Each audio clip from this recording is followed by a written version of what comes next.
જે સ્ત્રીઓ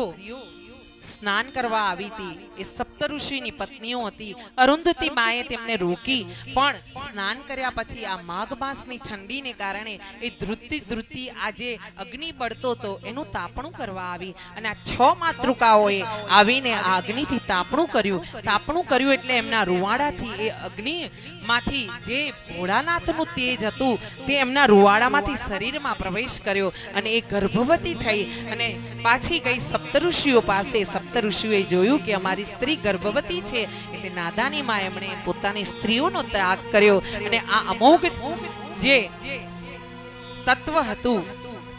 6 સ્ત્રીઓમાં સપ્તઋષિઓની પત્નીમાં એને જઈને હિમાલય પર એમણે છોડ્યું અને એ ગર્ભથી મુક્ત થઈ 6 સ્ત્રીઓ માતૃકાઓ અને હિમાલય પર આ બળતરા બરવા માંડી। તેજને કારણે અસહ્ય તેજ એવું હતું કે હિમાલયથી પણ સહન